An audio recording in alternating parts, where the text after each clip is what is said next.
हम बाज़ औक़ात सब्जियों की एक ही तरह की रेसिपी से बोर हो जाते हैं, तो हम उसमें जो है डिफरेंट वेरिएशन चाहते हैं। आज मैं आप लोगों के साथ वेजिटेबल की एक ऐसी ही मज़ेदार और आसान-तरीन रेसिपी शेयर करने लगी हूँ, जो कि है वेजिटेबल कोरमा की।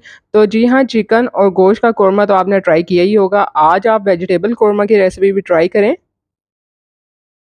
अस्सलाम वालेकुम, welcome to my YouTube channel kitchen with Sam. तो यहाँ पे जो है वेजिटेबल कोरमा बनाने के लिए मैंने जिन वेजिटेबल का इस्तेमाल किया है, उसमें मैंने गाजर लिए हैं 3 अदद और यहाँ पे जो है मैंने फूल गोभी लिए है, ये 1 अदद था, ये दरमियाने साइज़ का इसका जो था फूल था, वो मैंने यूज़ किया अच्छे से, जो है सब्जियों को वॉश कर लिया था। अब हमने गाजर को इस तरह से लंबाई में कट कर लेना है और साथ ही हमने जो है गोभी को भी कट कर लेना है। बिल्कुल बारीक आपने चॉप नहीं करना है वेजिटेबल्स को, तो इस तरह से जो है ना वो लुक उनकी अच्छी नहीं लगेगी।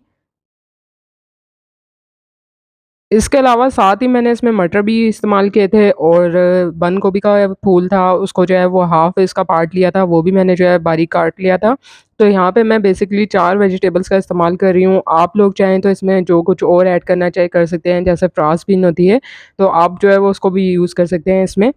अब सारी वेजिटेबल्स कट कर ली थी, पैन में मैंने ऑयल डाला था और इसमें हमने वेजिटेबल को तकरीबन 4 से 5 मिनट के लिए अच्छे से जो है इसको इसमें फ्राई कर लेना है। ताकि हमारी 40 टू 50% जो है वेजिटेबल इसमें डन हो जाए। तो यहाँ पे मैंने जो है पैन में सारी वेजिटेबल्स डाल दी हैं और आपने मीडियम टू हाई फ्लेम पर इनको जो है वो अच्छे से फ्राई कर लेना है। साथ ही मैंने सारी सब्जियाँ डालने के बाद इसमें हाफ़ टी स्पून मैंने नमक भी डाला था। अभी आपने जस्ट इसमें हाफ़ टी स्पून नमक डालना है, अच्छे से उसको मिक्स करना है। तो देखिए यहाँ पे मैंने सारी वेजिटेबल्स डाल दी थी और इसको आपने 4 से 5 मिनट के लिए अच्छे से जो है वो फ्राई कर लेना है।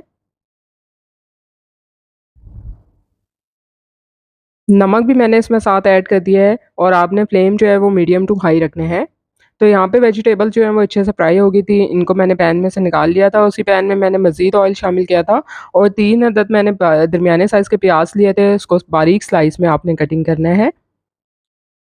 अब प्याज़ को जो है वो हमने गोल्डन ब्राउन करना है, अच्छा-सा इसको कलर देना है और आपने जो है वो इसको भी मीडियम टू हाई फ्लेम पर करना है और जब प्याज़ जो है वो रंग आना शुरू हो जाएगा उस पे, तो आपने जो है इसका फ्लेम जो है वो थोड़ा-सा लो कर देना है। अब इस स्टेज पे आपने जो है मुकम्मल इसमें जो है स्पैचुला चलाते रहना है ताकि जो है ना प्याज़ का एक सा कलर हो।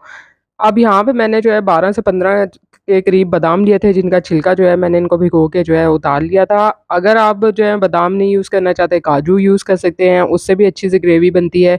तो यहाँ पे प्याज़ भी ब्राउन किए हुए डाल दिए हैं मैंने और साथ ही मैंने इसमें जो है 100 ग्राम दही भी डाल दिया है। दही आपका ज़्यादा खट्टा नहीं होना चाहिए, ग्रेवी में उसका टेस्ट अजीब-सा आता है। इनको ब्लेंड कर लिया था अच्छे से और यहाँ पे मैंने 2 अदद दरमियाने साइज़ के टमाटर लिए थे, उनकी भी मैंने प्यूरी रेडी कर ली थी ब्लेंडर में। अब यहाँ कढ़ाई में मैंने ऑयल डाला है और साथ ही जो है मैंने एक बड़ी इलायची डाली है, एक लौंग डाली है, एक सब्ज़ इलायची डाली थी, तेज़पात का पत्ता डाला था और साथ ही एक छोटा टुकड़ा जो है वो दालचीनी का डाला था। ये साबुत मसालों को हमने थोड़ा-सा जो है कड़कड़ाना है और उसके बाद हमने जो टमाटर का पेस्ट बनाया था वो इसमें डाल देना है। साथ ही मैंने इसमें लहसुन अदरक का पेस्ट डाला था, कुछ मसाले भी हम साथ ऐड कर देते हैं ताकि टमाटर के साथ मसाले भी अच्छे से भुन जाएँ। 1 से डेढ़ टीस्पून मैंने इसमें लाल मिर्च डाली है, हाफ़ टी स्पून हल्दी पाउडर डाला है, हाफ़ टी स्पून इसमें धनिया पाउडर ऐड किया है, हाफ़ टी स्पून मैंने इसमें ज़ीरा पाउडर ऐड किया है और 1 टीस्पून मैंने इसमें देगी लाल मिर्च या कश्मीरी लाल मिर्च का इस्तेमाल किया है। अच्छा-सा कलर आ जाता है इसमें। अच्छे से जो है हमने इन मसालों को जो है मिक्स करना है और भून लेना है हमने। फ्लेम आपने बहुत ज़्यादा हाई नहीं रखना। ये जो हमने साबित इसमें मसाले डाले ना तो इससे अच्छा-सा फ्लेवर आता है इसमें कोरमा का। थोड़ा-सा मैंने जो है इसमें 1 से 2 टेबलस्पून मक्खन भी ऐड कर दिया था, अच्छा-सा उसका रिच सा फ्लेवर आ जाता है। अच्छे से जो आपने इसको मिक्स कर लेना है। अब यहाँ पे नमक जो है वो हाफ़ टी स्पून मैंने पहले वेजिटेबल्स में डाला था और हाफ़ टी स्पून अब और ऐड कर दिया था मैंने नमक। और अच्छे से जब ये मसाला सारा भुन गया था, ऑयल ऊपर आ गया था, तो ये जो हमने इसका ग्रेवी बनाई थी, पेस्ट बनाया था ना इसका प्याज़ और बादाम का और दही का, वो हमने इसमें डाल देना है। अच्छे से इसको जो है हमने मिक्स करना है, इसको भी हमने थोड़ा-सा पकाना है 5 से 6 मिनट। तो देखिए यहाँ पे मैंने इसको अच्छे से भून लिया है मसाले के साथ और ऑयल जो है वो इस पे आना शुरू हो गया है। साथ ही हमने इसमें अपने फ्राई की हुई वेजिटेबल्स डाल देनी है। पहले वेजिटेबल्स को इसमें जो है 3 से 4 मिनट तक अच्छे से हमने पकाना है मीडियम टू हाई फ्लेम पर। अब 50% जो है वेजिटेबल हमारी डन हुई हुई है फ्राई करने के दौरान। अब हम मज़ीद हमने क्या करना है कि इसमें जो है थोड़ा पानी ऐड करना है। पानी ऐड करने के बाद इसको हमने लो फ्लेम पर पकने के लिए रख देना है, इतना कि भी वेजिटेबल्स हमारी अच्छे से जो है इसमें गल जाए। तो देखिए इस स्टेज पर मैं इसमें पानी ऐड कर रही हूँ। पानी आपने जो है वो आधा से 1 कप के बराबर जो है इसमें ऐड करना है, ताकि वेजिटेबल्स जो हैं वो अच्छे से गल जाएँ। अब मैंने जो है वो इसको पहले हाई फ्लेम पर एक उबाल दिया था और फिर लो फ्लेम करके रख दिया था। इसको तकरीबन 7 से 8 मिनट तक मैंने स्लो फ्लेम पर पकाया था। तो यहाँ पे जो है वेजिटेबल अच्छे से जो है गल चुकी हैं। आप लोग देख सकते हैं, थोड़ा-सा हमने इसको अच्छे से पकाना है ताकि ऑयल ऊपर आ जाए। इस स्टेज पर मैंने जो है वो इसमें क्रीम ली थी, फ्रेश क्रीम, वो भी ऐड कर देनी है। अगर आप लोगों के पास क्रीम नहीं है, मलाई है, तो आप जो है वो भी डाल सकते हैं। 2 से 3 टेबल स्पून के करीब मैंने इसमें क्रीम ऐड की थी, अच्छे से मिक्स करना है। इसको भी थोड़ी देर आपने पकाना है इसके साथ।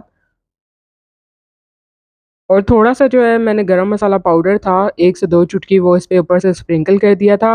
थोड़ी देर आपने इसको क्या करना है कि पकाने के बाद ना फ्लेम ऑफ करने के बाद कवर करके रखना है, तो अच्छा-सा जो है ना इस पे और ऑयल आ जाता है। और कसूरी मेथी भी जो है उसपे ऊपर से जो है आपने स्प्रिंकल कर देनी है। तो मज़ेदार सा वेजिटेबल कोरमा जो है रेडी हो चुका है। आप लोगों के सामने रेडी किया है, बहुत ही आसान रेसिपी है। तो आप लोग जो है वो आज के बाद वेजिटेबल्स को इस तरह से बना के देखिए और मुझे फीडबैक से आगाह कीजिएगा। तो उम्मीद करती हूँ कि आपको आज की ये मज़ेदार, शानदार और आसान सी रेसिपी पसंद आई।